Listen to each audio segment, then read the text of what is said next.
Safe haven premium है वो है कच्चा तेल, लेकिन जिस तरह से यूएस एंड वेनेजुएला के बीच में बात हुई है उसकी वजह से कुछ मुनाफा वसूली भी देखने को मिली है। इन दोनों कॉन्ट्रडिक्टिंग फंडामेंटल्स के बीच में कच्चे तेल को कैसे करेंगे ट्रेड?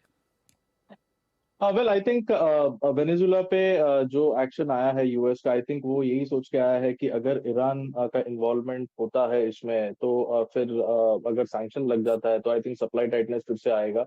तो उस वजह से आई थिंक वेनेजुला पे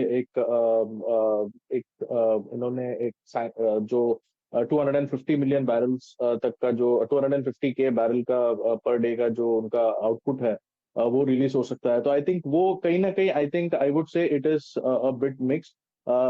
ये कॉम्पेंसेट कर रहा है जो कि थोड़ा सा सप्लाई टाइटनेस हो सकता है। तो मेरे हिसाब से इसका कोई मेजर इम्पैक्ट नहीं आएगा, और कोई इम्पैक्ट आया भी नहीं है। अगर हम देखें तो क्रूड अभी भी 87-88 डॉलर्स के आसपास ही चल रहा है। लेकिन अगर वॉर में कोई एस्केलेशन होता है तो फिर we might see crude oil prices again going to 92-94 dollars WTI में।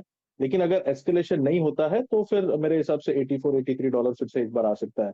तो अभी as of now I would be slightly on the shorter side. $88 $89 का एक रेजिस्टेंस है। अगर एमसीएक्स की बात करें तो अराउंड 7,400 के आसपास जो नवंबर कॉन्ट्रैक्ट है उसमें रेजिस्टेंस है। अगर वो नहीं निकलता तो एक बार पॉसिबिलिटी है कि 7,100 तक आ सकता है क्रूड में। तो स्ट्रिक्ट स्टॉप लॉस रख के 7,400 के ऊपर एक बार शॉर्ट किया जा सकता है, या फिर जो 7,400 या 7,500 का पुट है उसे लिया।